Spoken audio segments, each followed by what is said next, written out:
Two very interesting pieces were to be given at the matinée. One was a fantasia or symphonic poem called "The King Lear of the Steppes."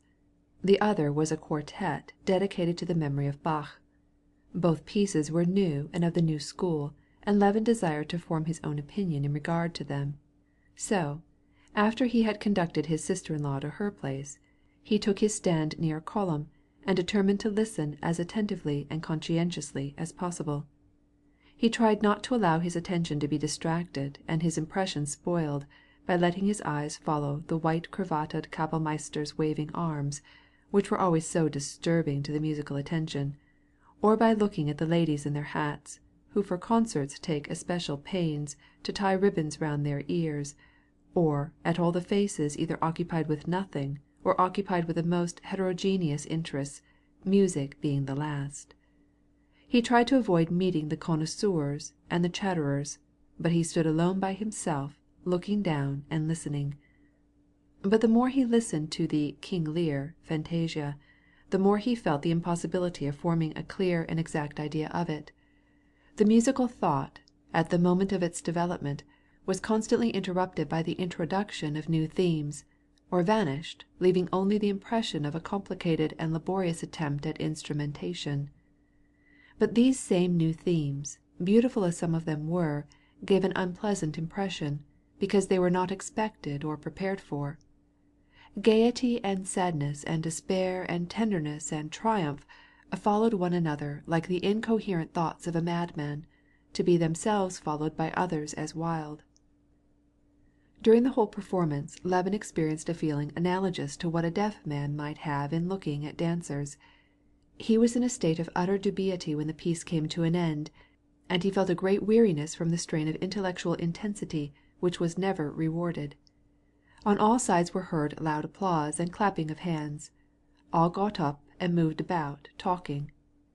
Wishing to get some light on his doubts by the impressions of others, Levin began to walk about, seeking for the connoisseurs, and he was glad when at last he saw one of the best-known musical critics talking with his friend Pestov.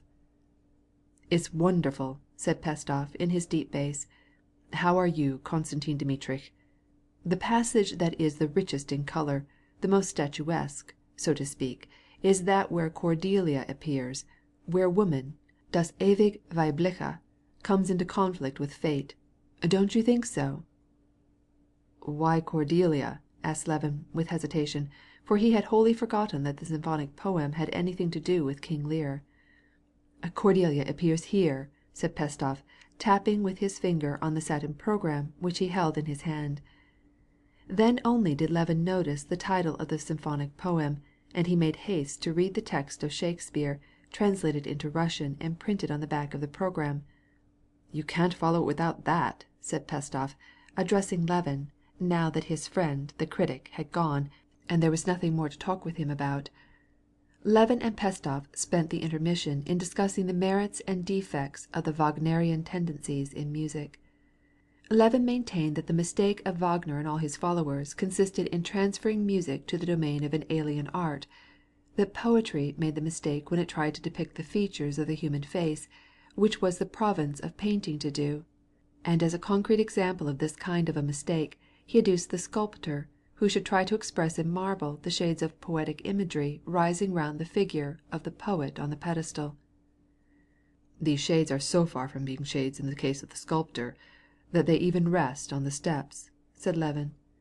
This phrase pleased him, but he had a lurking suspicion that he had once used this same phrase before, and to Pestov himself, and he felt confused. Pestov argued that art is one, and that it can reach its loftiest manifestations only by combining all its forms. Levin could not listen to the second number on the program.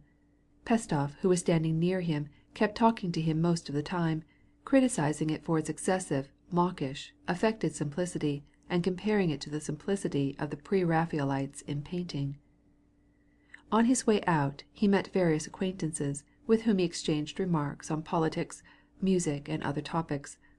Among others he saw Count Boll, and the call which he should have made on him came to mind. "Well, go quickly," said Natalie, to whom he confided this. "Perhaps the countess is not receiving. If so, you will come and join me at the meeting. You have plenty of time." "Perhaps they are not receiving?" asked Levin, as he entered the vestibule of Count Bohl's house. "Oh, yes, permit me," answered the Swiss, resolutely taking the visitor's shuba. "What a nuisance!" thought Levin, drawing off one of his gloves with a sigh, and turning his hat in his hands. "Now, why did I come? Now, what am I going to say to them?" Passing through the first drawing-room, he met the Countess Bohl at the door, who, with a perplexed and severe face, was giving orders to a servant. When she saw Levin, she smiled, and invited him to walk into a small parlor, where voices were heard. In this room were sitting her two daughters and a Muscovite colonel whom Levin knew. Levin joined them, passed the usual compliments, and sat down near a divan, holding his hat on his knee. "How is your wife?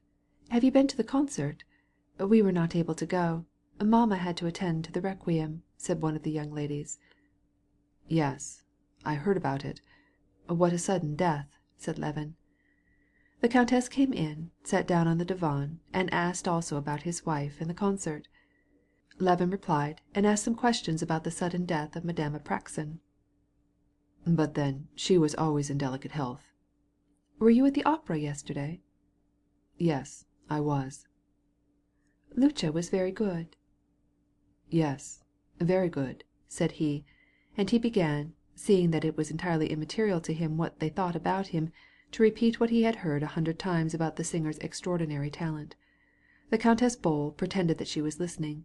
Then, when he had said all he had to say, and relapsed into silence, the colonel, who had hitherto held his peace, began also to speak.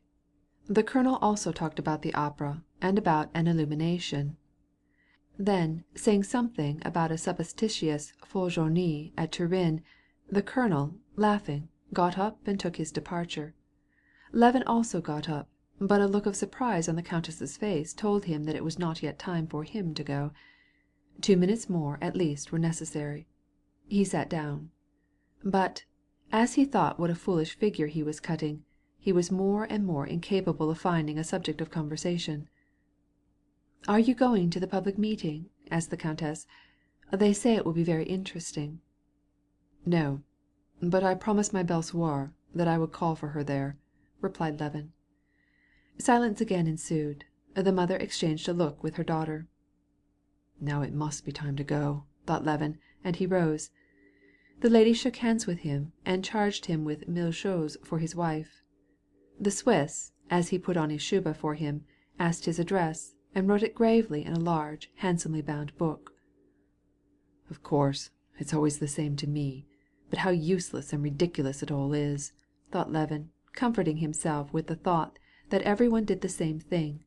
And he went to the public meeting of the committee, where he was to find his sister-in-law to bring her home with him. At the public meeting of the committee there was a great throng of people, and society was well represented. Levin reached the place just in time to hear a sketch which all said was very interesting. When the reading of the sketch was finished, society came together, and Levin met Sviazhsky, who invited him to come that very evening to a meeting of the Society of Rural Economy, at which a very important report was to be read.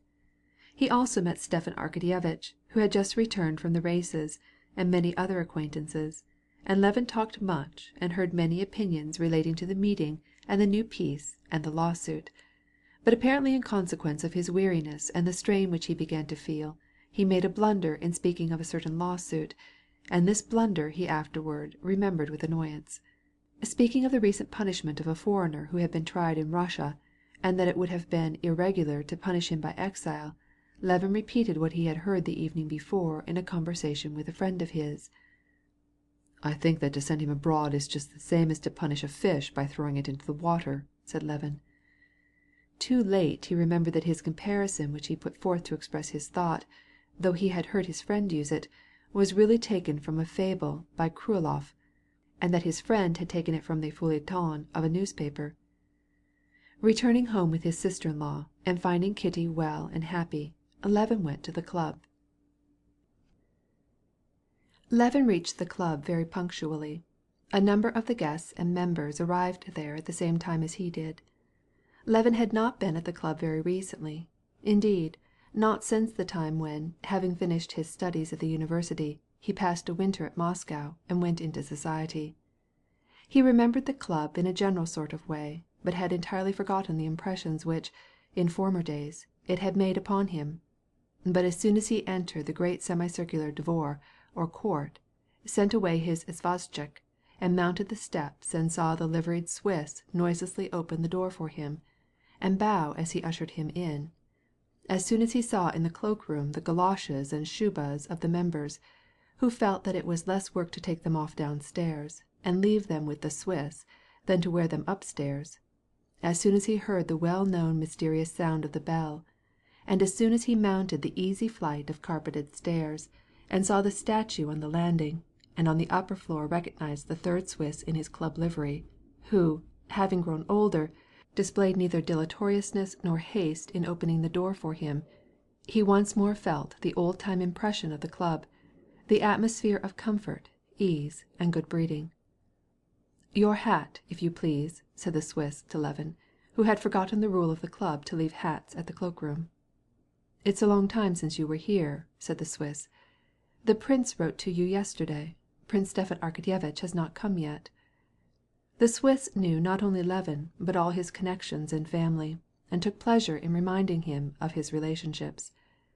Passing through the first connecting hall, and the conversation room at the right where the fruit dealer sits, Levin, who walked faster than the old attendant, entered the dining room, which was filled with a noisy throng. He made his way along by the tables, almost all of which were occupied. As he looked about him on all sides, he saw men of the most heterogeneous types, old and young, most of them acquaintances, and many of them friends. It seemed as if all of them had left their cares and worries with their hats in the cloak-room, and had collected together to make the most of the material advantages of life. There were Sviatsky and Shtcherbatsky and Nevyedovsky and the old prince and Vronsky and Sergey Ivanovitch. "Ah, why are you late?" said the prince with a smile, extending his hand to his son-in-law over his shoulder. "How is Kitty?" he added, putting a corner of his napkin into the buttonhole of his waistcoat. "She is well, and dining with her sisters." "Ah, the old gossips! Well, there's no room with us. Go to that table there and get a seat as quickly as you can," said the prince, taking care with a plate of ukha, or soup made of lotes. "Here, Levin!" cried a jovial voice from a table a little farther away. It was Turovtsin. He was sitting with a young officer, and near him were two chairs tilted up. Levin, with joy, went to join him. He always liked the good-hearted, prodigal Turovtsin. His reconciliation with Kitty was connected with him, and now, especially, after all his wearisome intellectual conversations, the sight of his jolly face was delightful. "These places were for you and Oblonsky.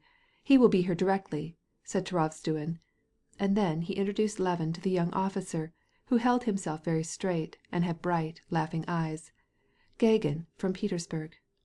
"Oblonsky is always late." "Ah, here he is."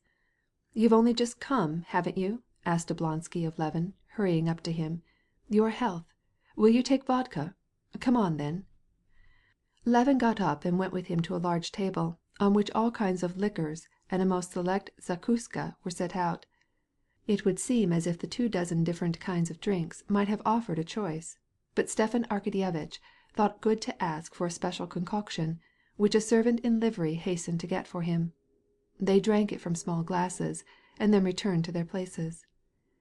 At the very first, even while they were eating their ukha, Gagin had champagne served, and he ordered the 4 glasses filled. Levin did not refuse the wine when it was offered to him, and he in turn ordered a bottle.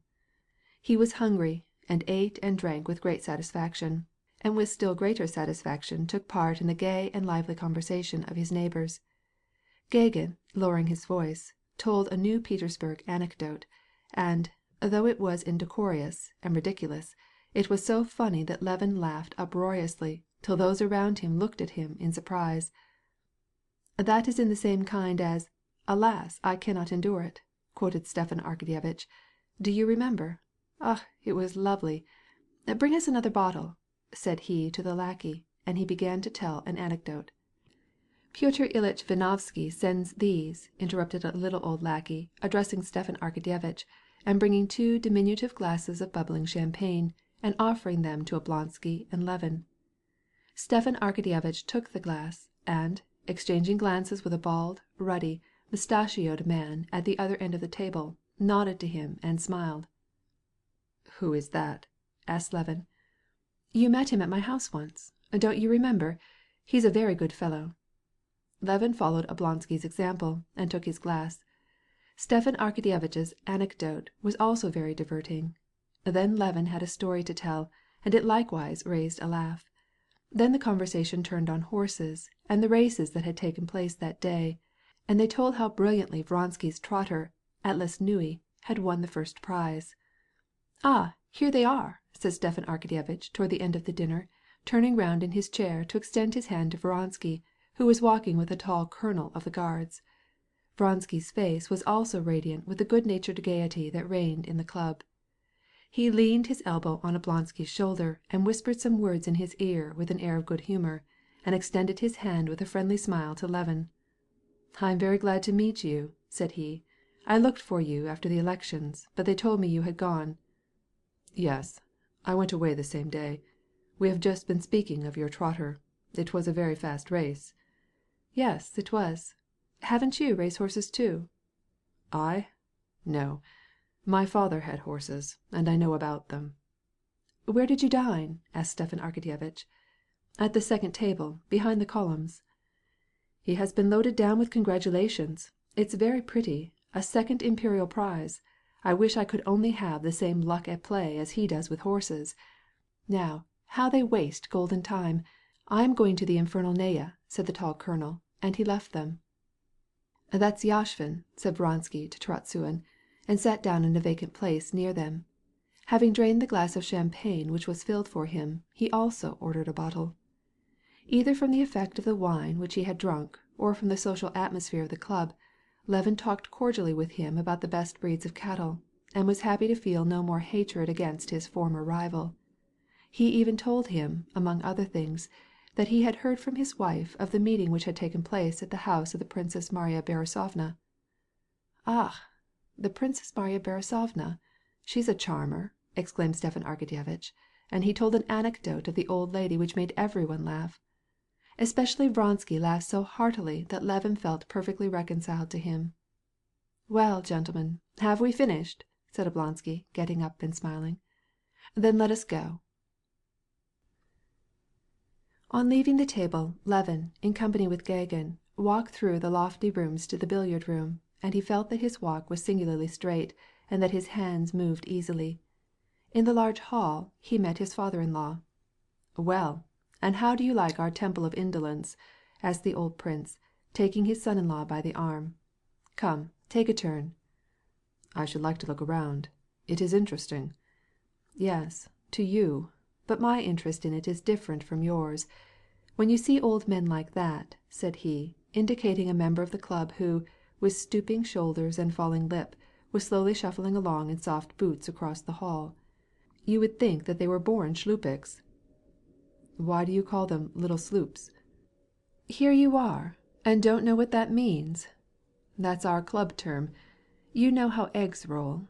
Well, when anyone goes with a gait like that he becomes a shlupik. And so when any one of us goes stumbling through the club, he becomes a shlupik. You laugh, do you? But one has to look out else he finds himself one. Do you know Prince Tchetchensky?" he asked, and Levin saw by his face that he was going to tell some ridiculous yarn. "No, I don't know him." "Well, no matter. Prince Tchetchensky is famous. Well, that is neither here nor there. He's always playing billiards. 3 years ago he wasn't among the shlupiks, but was a great galliard. He himself called other people shlupiks. Only he came one time, but our Swiss, you know Vasily, our tall one, he is a great bon motist. Prince Tchetchensky asked him, 'Well, Vasily, is anyone here yet? Have any shlupiks come?' And Vasily answers, 'You are the third.' Now, brother, how is that?" The 2 men walked on, chatting and greeting their friends, and passed through all the rooms. The main room, where men accustomed to one another as partners were playing cards for small stakes, the divan-room, where others were having games of chess, and Sergey Ivanovitch was talking with someone, the billiard-room, where in the bay of the room, around a divan, a gay party, among them Gagin, had gathered and were drinking champagne. They glanced in also at the infernal Naya, where, at the gambling table, Yashvin, surrounded by men betting, was already established. With hushed voices they entered the reading-room, where, under a shaded lamp, a young man with a stern face was turning over the leaves of one journal after another, while near by was a bald-headed general absorbed in reading. They passed quietly into a room which the prince called the Hall of the Wits, and there they found three gentlemen talking politics. "Prince, we are ready, if you please," said one of his partners, finding him there, and the prince joined them. Levin sat down and listened to the three gentlemen, but, as he recalled all the conversations of the same kind he had heard since morning, he felt excessively bored. He got up and went off to find Turovtsin and Oblonsky, who were sure to be gay. Turovtsin was with the champagne drinkers on the high divan in the billiard-room, and Stepan Arkadyevitch and Vronsky were talking in a corner near the door. "Not that she finds it tedious," Levin heard in passing, "but it's the uncertainty, the indefiniteness of her position." He was about to pass on discreetly, but Stepan Arkadyevitch called him. "Levin," said he, and Levin saw that there were in his eyes, not exactly tears, but moisture, as was always the case, either after he had been drinking or when he was touched, and just now it was both. "Levin, don't go," and he took him by the arm and detained him. "Here is my sincere, if not my best, friend," said he, addressing Vronsky. "You, too, are more like a kinsman and a friend to me. I want to bring you together and see you friends. You ought to be good friends, because you are both good men." "There's nothing left for us but to give the kiss of friendship," said Vronsky gaily, offering his hand to Levin, who pressed it cordially. "I'm very, very glad," said Levin. "Waiter, a bottle of champagne!" cried Stepan Arkadyevitch. "I am also very glad," said Vronsky.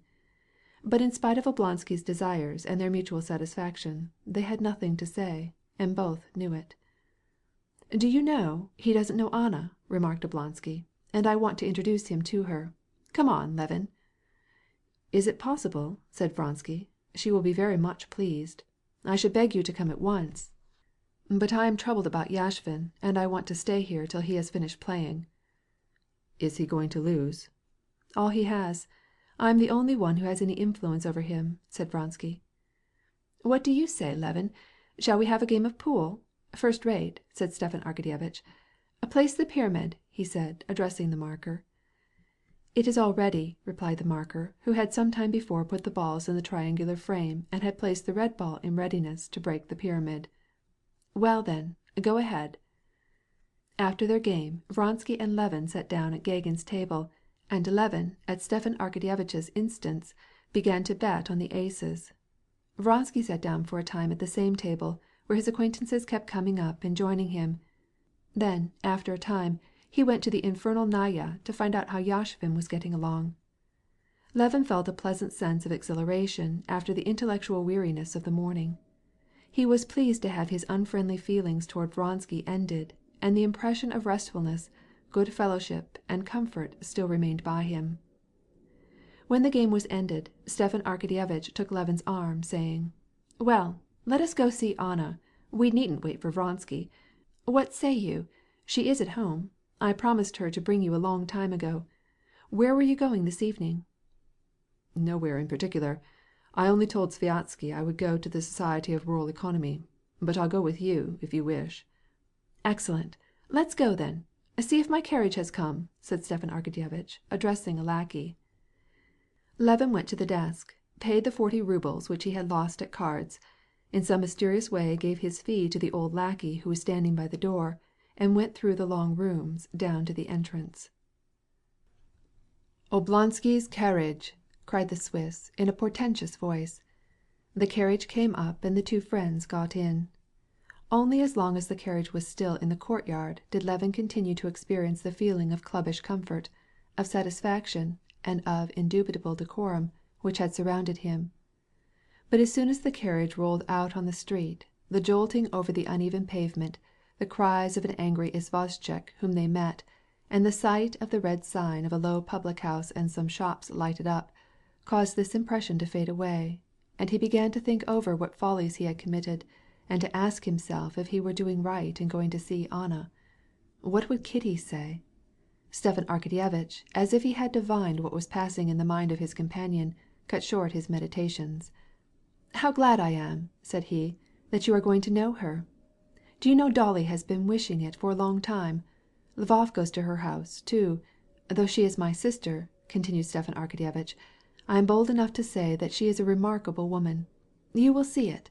Her position is very hard, especially just now." "Why do you say especially now?" "We are negotiating with her husband for a divorce, and he is willing, but there are difficulties on account of the son, and this matter, which ought to have been settled long ago, is dragging on now these 3 months. As soon as the divorce is granted, she will marry Vronsky. How stupid it is, this old habit of dizziness, Isaiah rejoice, in which no one believes, and which destroys the happiness of people," exclaimed Stepan Arkadyevitch, interrupting what he was saying. Then he went on, "And then her position will become as regular as yours or mine." "Where does the difficulty lie?" "Ugh, it is a long and tiresome story. Everything is so undecided. But this is the point. She has been waiting 3 months for that divorce here in Moscow, where everybody knows her and him, and she doesn't see a single woman but Dolly, because, don't you see, she doesn't wish that anyone should come to see her from pity. What do you think? That fool of a Princess Varvara left her because she considered it irregular. Any other woman than Anna would not have found resources in herself. But you shall see how she lives, how dignified and calm she is. To the left, at the corner opposite the church," cried Oblonsky to the coachman, leaning out of the window. "Phew, how hot it is!" he added, throwing open his shuba in spite of 12 degrees of cold. "Well, she has a daughter, hasn't she, to take up her time and attention?" "You seem to imagine every woman to be only a setting hen, une couveuse," said Stepan Arkadyevitch. "Why, yes, of course, she gives her time and attention to her daughter, but she doesn't make any fuss about it. She's occupied mainly with her writing. I see you smile ironically, but you are wrong. She has written a book for young people. She hasn't spoken of it to anyone except me, and I showed the manuscript to Vorkoyev, the publisher. You know, he is a writer himself, it seems. He is up in such matters, and he says that it is a remarkable thing. Do you think that she sets up for a blue stocking? Not at all. Anna is, above all things, a woman with a heart, as you will see. She has in her house a little English girl and a whole family, and is looking after them." "What? Some philanthropical scheme?" "Here you are immediately trying to turn it into something absurd. It is not for philanthropy's sake, but because she loves to do it. They had, that is, Vronsky had, an English trainer, a master in his calling, but a drunkard. He did nothing but drink, delirium tremens, and abandoned his family. Anna saw them, helped them, got drawn in more and more, and now has the whole family on her hands. I don't mean merely by giving them money. She herself teaches the boys Russian so as to fit them for the gymnasium, and she has taken the little girl home with her. Well, you shall see her." At this moment the carriage entered a courtyard. Stepan Arkadyevitch rang at the door before which they stopped, and, without inquiring whether the mistress of the house was at home, went into the vestibule. Levin followed him, more and more uneasy as to the propriety of the step he was taking. He saw, as he looked at himself in the glass, that he was very red in the face, but he knew that this was not tipsy. He went upon the carpeted stairs after Oblonsky. On the second floor a servant received them with a bow, and Stepan Arkadyevitch, as if he were a connection, asked him, "Who is with Anna Arkadyevna?" and received the answer, "Mr. Vorkoyev." "Where are they?" "In the library." They passed through a small, wainscoted dining room, and walking along on the thick carpet they came to the library, dimly lighted by a single lamp with a huge shade. A reflector lamp on the wall threw its full rays on a full-length portrait of a woman, which instantly attracted Levin's attention. While Stepan Arkadyevitch went on, and the man's voice, which had been heard, ceased speaking, Levin stood looking at the portrait which shone down from its frame, and he could not tear himself away. He forgot where he was, and, not hearing what was said, he kept his eyes fixed on the wonderful portrait. It was not a painting, but a living, beautiful woman, with her dark, curling hair, bare shoulders and arms, and a pensive half-smile on her lovely lips, and gazing at him triumphantly and yet tenderly from her entrancing eyes. Only because it was not alive did it not seem more beautiful than life itself. "Ya очень rada.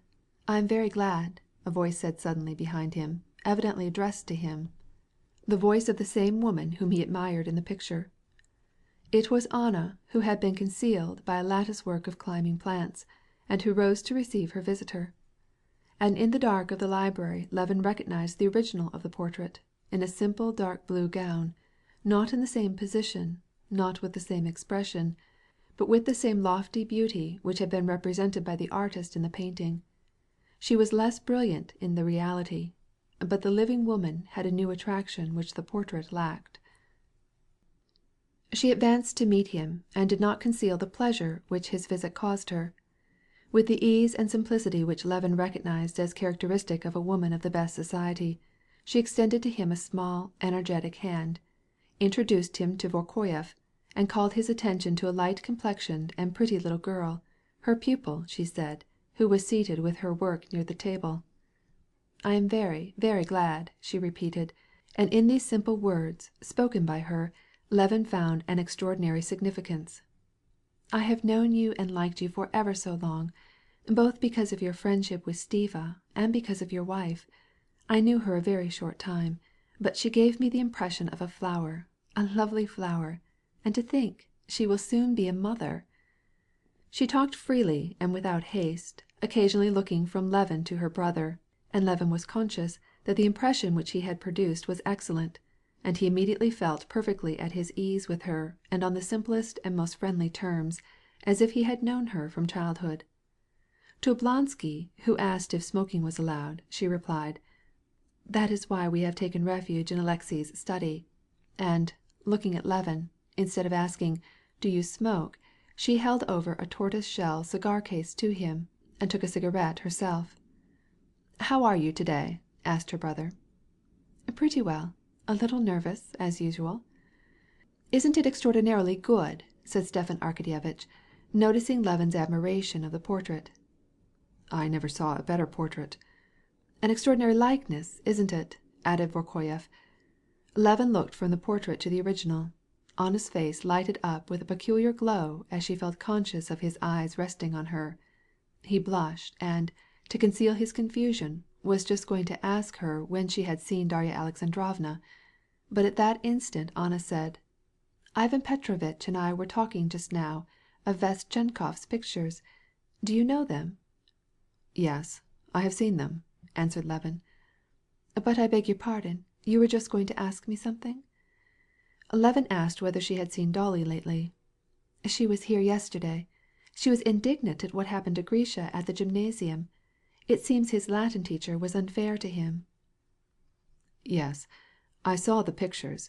They pleased me very much," said Levin, returning to the topic which they had begun to talk about. What Levin now said was entirely free from the technical formality with which he had talked in the morning.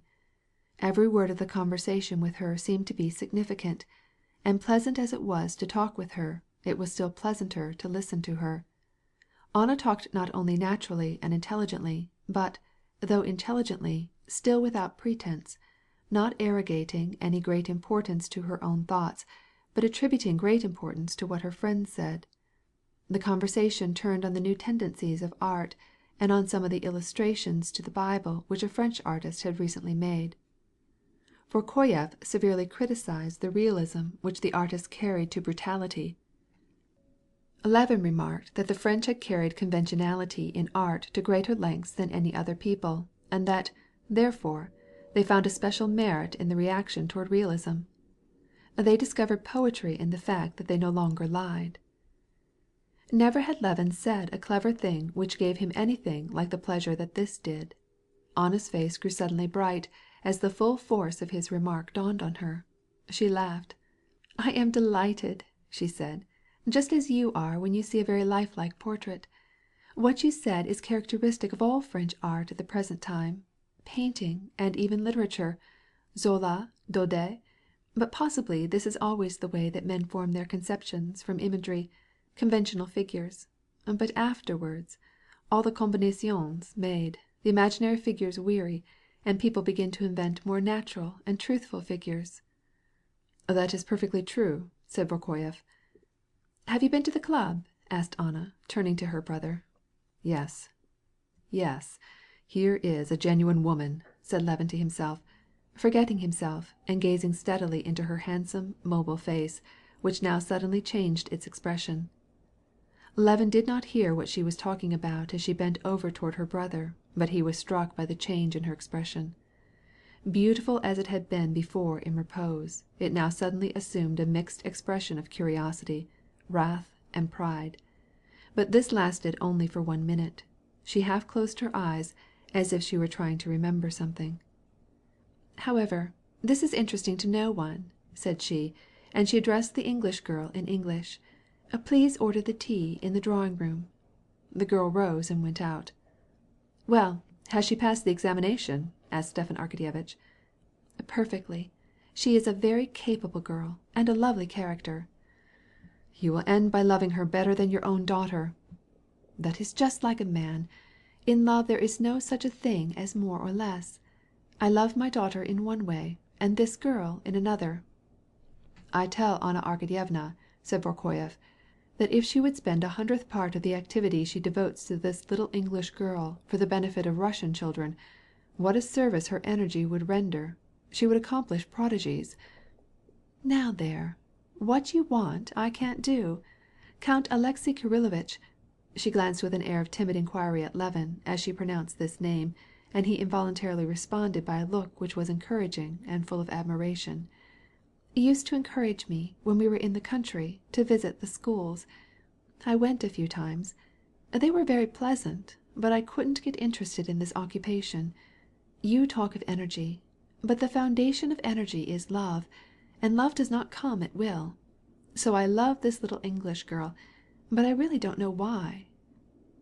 She looked at Levin again, and her smile and her look all told him that she spoke only with the aim of gaining his approval, though sure in advance that they understood each other. "I agree with you thoroughly," cried he. "You can't put your heart into schools and such things. And I think that from the same reason philanthropic institutions generally give such small results." She was silent for a moment, then she smiled. Yes, she replied. "I never could. Je n'ai pas le cœur assez large to love a whole asylum of wretched little girls. Cela ne m'a jamais réussi. Women do it only to win for themselves position sociale. Even now, when I have so much need of occupation," she added, with a sad, confiding expression, addressing Levin, though she was speaking to her brother, "even now I cannot." Then suddenly frowning, and Levin saw that she frowned because she had begun to speak of herself, she changed the subject. "I know about you," she said, smiling at Levin. "You have the reputation of being only an indifferent citizen, but I have always defended you as well as I could." "How have you defended me?" "That depends on the attacks. But suppose we have some tea," said she. She rose and took a morocco-bound book which was lying on the table. "Give it to me, Anna Arkadyevna," said Vorkoyev, pointing to the book. "It is well worth while." "No, it is all so unfinished." "I have told him about it," remarked Stepan Arkadyevitch, indicating Levin. "You were wrong. My writings are like those little baskets and carvings made by prisoners, which Liza Myertsalova used to sell. She managed the prisons for our society," said she, turning to Levin. "Those unfortunates used to do perfect miracles of patience." Levin was struck by still a new feature in this remarkable, fascinating woman. Besides wit, grace, beauty, she had sincerity. She did not wish to conceal the thorns of her situation. As she said that she sighed, and her face suddenly assumed a stern expression, as if it were changed to stone. With this expression on her face she was even more beautiful than before. But that expression was new. It was entirely alien to that which a few minutes before had seemed to irradiate happiness, and which the artist had managed to reproduce in the portrait.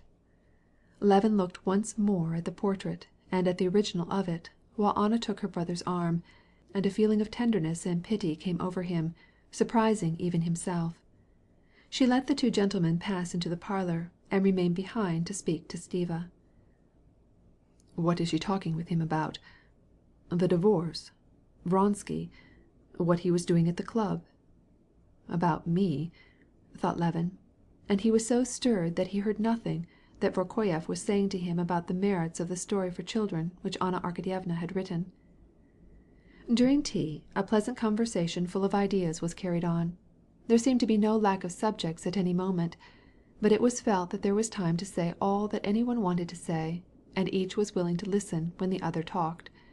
And all that was said, not only by Anna herself, but by Vorkoyev and by Stepan Arkadyevitch, had a special significance, thanks to her interested attention and her pertinent remarks. So at least it seemed to Levin. All the time they were talking, Levin studied her, and admired her beauty and the cultivation of her mind, and not less her perfect simplicity and naturalness. He listened and talked, and all the time thought about her and her inner life, and tried to penetrate her feelings, and he, who had formerly criticized her so severely, now by some strange train of thought justified her and pitied her, and confessed to himself the fear that Vronsky did not wholly understand her. It was more than 11 o'clock when Stepan Arkadyevitch rose to go. Vorkoyev had already left some time before. Levin rose, too, but with regret. He felt as if he had only just come. "Прощайте, farewell," said Anna to him, holding his hand in hers, and looking into his eyes with a fascinating look. "I am glad que la glace est rompue." She let go his hand and her eyes twinkled. "Tell your wife that I love her as I have always done, and, if she cannot forgive me my position, tell her how I hope she may never pardon me, for to pardon it is necessary to understand what I have suffered, and God preserve her from that." "Yes, I will surely tell her," answered Levin, and the color came into his face. "What a wonderful, lovely, and pitiable woman," thought Levin, as he went out with Stepan Arkadyevitch into the cold night air. "There, what did I tell you?" demanded Oblonsky, as he saw that Levin was perfectly overcome. "Wasn't I right?" "Yes," answered Levin thoughtfully, "an extraordinary woman. Not only intellectual, but she has a wonderfully warm heart. What a terrible pity it is about her." "Now, thank God, all will soon be arranged, I hope. Well, after this, don't form hasty judgments," said Stepan Arkadyevitch, opening his carriage door. "Prощай, farewell, we go different ways." Levin went home, never ceasing to think about Anna, recalling the smallest incidents of the evening, bringing back all the charm of her face, and understanding her situation better and better, and, at the same time, feeling the deepest commiseration for her. When he reached his house, Kuzma told Levin that Katerina Alexandrovna was well, and that her sisters had but just left her. He handed him at the same time 2 letters. Levin, as he stood in the vestibule, ran through them at once so as not to be distracted afterward. One was from his superintendent, Sokolov. Sokolov wrote that he had not found a purchaser who would give more than 5.5 rubles for the wheat, and that he could not raise money elsewhere. The other letter was from his sister. She reproached him because her affairs were not yet regulated. "Well, we'll sell for 5.5 rubles if they won't give more," thought he, settling with extraordinary promptness the first question which had been troubling him. "It is wonderful how the time here is occupied," he said to himself, thinking of the second letter. He felt that he was to blame toward his sister because he had not yet accomplished what she had asked him to do for her. "Today I did not get to court either, but I did not have a moment's time." And, making up his mind that he would surely go the next day, he went to his wife's room. On his way, he cast a quick glance back at his day. There had been nothing except conversations in which he had listened and in which he had taken part. Not one of the subjects touched on what would have occupied him when in the country, but here they were very interesting, and all the conversations in which he had engaged were good, only in 2 places were they not absolutely good. One was his remark about the fish at the club, the other was something intangibly wrong in his feelings of tender pity for Anna. Levin found his wife sad and absent-minded. The dinner of the 3 sisters had been merry, but afterward they had waited and waited for him, and the evening had seemed long to them, and now Kitty was alone. "Well, what have you been doing?" she asked him, looking at him, as she did so, with a suspicious light in her eyes. But she took good care to conceal her intentions, so as not to prevent him from telling her the whole story, and with an encouraging smile she listened as he told her how he had spent the evening. "Well, I met Vronsky at the club, and I am very glad of it. I felt very much at my ease with him, and enjoyed it. Of course, I shall try to avoid him, but still henceforth I shan't feel that awkwardness in his society." As he said these words he remembered that in order not to avoid him he had immediately gone to Anna's house, and his face grew red. "Here we say the peasantry drink, but I don't know which drink more, the peasantry or men in society. The peasantry drink on festival days, but—" Kitty was not interested in the question of how much the peasantry drank. She saw her husband's face glow red, and she wanted to know the reason. "Well, where else did you go?" "Stiva insisted on my going with him to Anna Arkadyevna's," answered he, blushing more and more, and his doubts as to the propriety of his visit to Anna were decided for him. He now knew that he ought not to have done so. Kitty's eyes opened wide and flashed at the mention of Anna, but she restrained herself, and concealing her emotion, she misled him. She merely said, "Ah." "You are not going to be vexed with me because I went? Stiva begged me to go, and Dolly wanted me to." "Oh, no," said she, but in her eyes he saw a look which boded little good. "She is a very charming woman, who is very much to be pitied, a good woman," continued Levin, and he described the life which Anna led, and gave her message of remembrance to Kitty.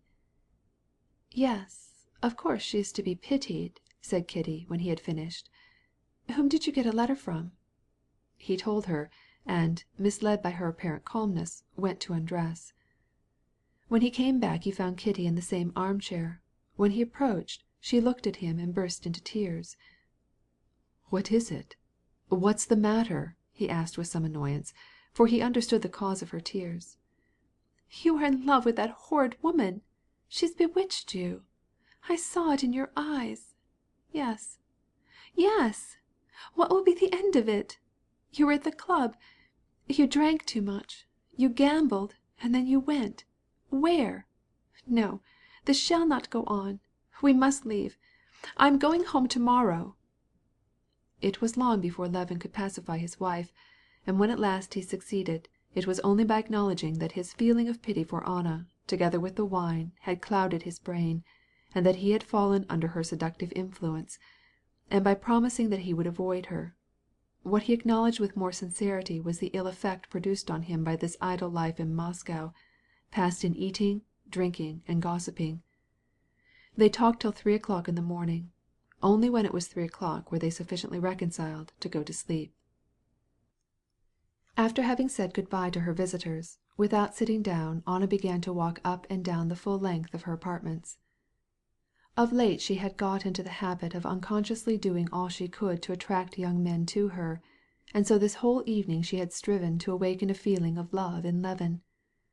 But though she knew that she had succeeded in doing this as far as it was possible with a chaste married man, and though he pleased her very much, and in spite of the sharply defined dissimilarities between Vronsky and Levin, she as a woman was able to detect the subtle likeness between them, which had caused Kitty to be in love with them both. Yet as soon as he had left the room she ceased to think about him. One thought, and one only in various guises, followed her. Why, since I have so evidently an attraction for others, for this married man who is in love with his wife, why is he so cold to me? Yet not exactly cold. He loves me, I know. But lately something new has come between us. Why has he spent the whole evening away? He told Stiva that he could not leave Yashvin, but had to watch him while he played. Is Yashvin a baby? It must be true. He never tells lies. But there is something else back of it. He is glad of the chance to show me that he has other duties. I know this. I don't object to it, but what need has he to assert it so? He wants to show that his love for me must not interfere with his independence. But the proof is not necessary. I must have his love. He ought to understand the wretchedness of the life I lead here in Moscow. Why am I living?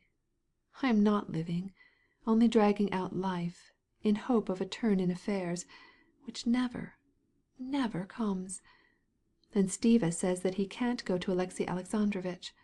And I can't write again. I cannot do anything. I can't begin anything. Or make any changes, but only control myself, wait and invent amusements. This English family, my reading, my writing. But it is all only to deceive myself, like this morphine. He ought to be sorry for me, she said, feeling how the tears of pity at her own lot filled her eyes. She heard the doorbell. Vronsky rang violently, and instantly she wiped away her tears. Not only wiped away the tears, but sat down near the lamp with a book, and pretended to be calm. She felt that she must show her dissatisfaction because he had not returned as he had promised, but not to let her grief be seen. She might pity herself, but Vronsky must not be allowed to pity her. She did not want a contest. She blamed him because he wanted to quarrel, but she herself involuntarily took the attitude of an opponent. "Well, you weren't lonely, were you?" said he, briskly and cheerfully, as he came toward her. "What a terrible passion gambling is!" "No, I was not lonely. I long ago learned not to be lonely. Stiva and Levin have been here to see me." "Yes, I knew that they intended to come. Well, and how do you like Levin?" he asked, as he sat down near her. "Very much. They have only just gone. How about Yashvin?" "He had won 17,000 rubles. I got him away, but he escaped from me and went back again. And now he's losing." "But why did you abandon him?" said Anna, suddenly raising her eyes to his. The expression of her face was cold and unpleasant. "You told Stiva that you were going to stay, to bring him away. And now you abandon him?" "In the first place, I did not send any message to you. In the second place, I never tell lies. And chiefly I wished to stay, and I stayed," he answered angrily. "Anna, why do you do so?" added he, after a moment's silence, holding out his hand to her in the hope that she would place hers in it. She was glad of this appeal to her love, but some strange spirit of evil prevented her from yielding. "Of course you stayed because you wanted to. You always do as you please. But why tell me so? What is the good?" answered she, growing more and more heated. "Who denies that you tell the truth? You wish to justify yourself. Do so then." Vronsky drew back his hand, and his face became more set than before. "For you, this is a matter of obstinacy," she cried, looking at him fixedly, and suddenly finding the term by which to call the expression of his face, which exasperated her. "Sheer obstinacy. For you, the question is to see whether you will win the victory over me. But the question for me—" And again the sense of her pitiable lot came over her, and she almost sobbed. "If you knew what it meant for me when I feel, as I do now, that you hate me. Yes, hate me. If you knew what it meant for me. If you knew how near I am to horrible misfortune at these moments. How I fear for myself." And she turned away to hide her sobs. "But what's all this for?" said Vronsky, alarmed at this despair, and leaning toward Anna to take her hand and kiss it. "Do I seek outside diversion? Don't I avoid the society of women?" "As if that were all," said she. "Well, tell me what I must do to make you content. I am ready to do anything that you may be happy," said he, moved to see her in such despair. "What would I not do to spare you such grief, Anna?" he said. "It's nothing, she replied. "I myself don't know. It's the loneliness. It's my nerves. There, let's not talk about it any more. Tell me what happened at the races. Why haven't you told me about it?" she asked, attempting to conceal the pride she felt at her victory, for she knew it rested with her. Vronsky asked for some supper, and as he was eating described to her the incidents of the races. But from the sound of his voice and from his glance that grew colder and colder, she saw that he would not forgive her for the victory, that the sense of obstinacy which she had struggled to overcome was as firm in him as ever. He was colder toward her than before, as if he regretted having yielded to her. And as she remembered the words that won her the victory, especially the words, "How near I am to horrible misfortune, and I fear for myself," she realized that it was a dangerous weapon, and that she must never employ it again. But she felt that along with the love which united them, there stood between them an evil spirit of conflict which she had not the power to drive from his heart, and still less from her own. There are no imaginable conditions to which a man cannot accustom himself, especially if he sees that all those who surround him are living in the same way. 3 months before, Levin would not have believed that he could have slept tranquilly under the conditions in which he found himself at the present time, that living an aimless, unprofitable life, spending more than his income, getting tipsy, for he could not call his experience at the club anything else, his absurd intimacy with a man with whom his wife had once been in love, and his still more absurd visit to a woman whom it was impossible to regard as respectable, and after the fascination which she had exerted over him and the mortification which he had caused his wife, that under all these conditions he could sleep serenely. But under the influence of his weariness, the long hours without a nap, and the wine which he had drunk, he slept soundly and serenely. At 5 o'clock the noise of an opening door wakened him. He sat up and looked around. Kitty was not in bed next to him, but behind the screen there was a light moving, and he heard her steps. "What's the matter?" he asked, still only half awake. "Kitty? What is it?" "Nothing," answered she, coming from behind the screen with a candle in her hand, and smiling at him with a peculiarly sweet and significant smile. "I don't feel quite well." "What? Is this the beginning? Must we send?" he exclaimed in alarm, and he began to dress as quickly as possible. "No, no," said she, smiling and holding his hand. "It's nothing. I did not feel quite well. It's all right now." Going back to bed, she put out the light and lay down again, keeping perfectly still, although her very stillness and the way she, as it were, held her breath, were suspicious, and still more so the expression of peculiar tenderness and alertness with which, as she came out from behind the screen, she said to him, "It's nothing." Still, he was so overcome by drowsiness that he immediately went to sleep again. It was only afterward that he realized the calmness of her spirit, and appreciated all that was passing in her dear, gentle heart as she lay thus motionless near him, awaiting the most solemn moment of a woman's life. About 7 o'clock he was awakened by her hand touching his shoulder and her low whisper. She apparently hesitated between the fear of waking him and the wish to speak to him. "Kostya, don't be afraid. It's nothing. But I think Lizaveta Petrovna had better be called." The candle was again lighted. She was sitting on the bed, holding the knitting on which she had been at work during the last few days. "Please don't be alarmed. I'm not in the least afraid," said she, seeing her husband's terrified face, and she pressed his hand to her breast, then to her lips. Levin leapt from the bed and, unconscious of himself, without taking his eyes off his wife for a moment, hurried on his dressing gown. It was necessary for him to go, but he could not tear himself away.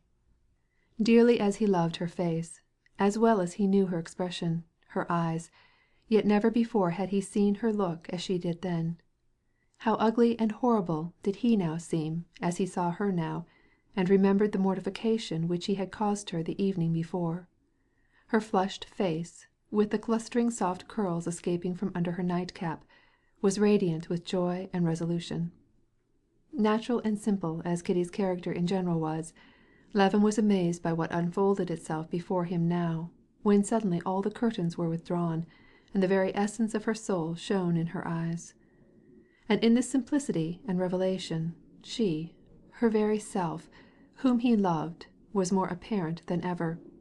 She looked at him and smiled. But suddenly her brows contracted. She lifted her head, and, coming to him, took his hand, and clung to him, sighing painfully. She suffered, and yet she seemed to pity him for her sufferings. At first, as he saw this silent suffering, it seemed to him that he was to blame for it. But in her look there was tenderness which told him that she not only did not blame him, but that she loved him all the more for her suffering. "If not I, who, then, is to blame for this?" he asked himself. She suffered, and she seemed to take pride in her pain, and to rejoice in it. He saw that in her soul some beautiful transformation was taking place. But what? He could not understand. It was above his comprehension. "I have sent for mamma. Now go quickly and get Lizaveta Petrovna." "Kostya, it's nothing. It's all over." She went to the other side of the room and rang the bell. "There, now, please go. Pasha is coming. I want nothing." And Levin, with astonishment, saw her take up her work again. As he went out of one door, he heard Pasha, the maid, come in at the other. He paused on the threshold and listened as Kitty gave directions for arranging the room, and as she herself began to move the bed. He dressed, and when he had ordered his carriage, since it was too early for isvostchiks, he flew up to her room again, not on tiptoes, but on wings, as it seemed to him. 2 maids were busily engaged in moving something in the room. Kitty was walking up and down, knitting swiftly, slipping the knots, and giving directions. "I'm going for the doctor immediately. Lizaveta Petrovna has been sent for, but I will call there. There is nothing more, is there? Oh, yes, Dolly." She looked at him, evidently without hearing what he said. "Yes, yes, go," said she, and motioned to him with her hand. He was just passing through the drawing room when he heard a groan, pitiful but instantly suppressed. He stood still and could not make up his mind. "It is she," he said to himself, and putting his hands to his head, he rushed out. "Lord have mercy on us, pardon us, save us," he exclaimed, and these words, which suddenly and unexpectedly came to his lips, were not spoken merely by his lips, unbeliever though he was. Now at this instant he knew perfectly well that all his doubts and the impossibility which his reason found in belief had not the slightest influence to prevent him from addressing himself to God. Everything of this sort now vanished like dust from his soul.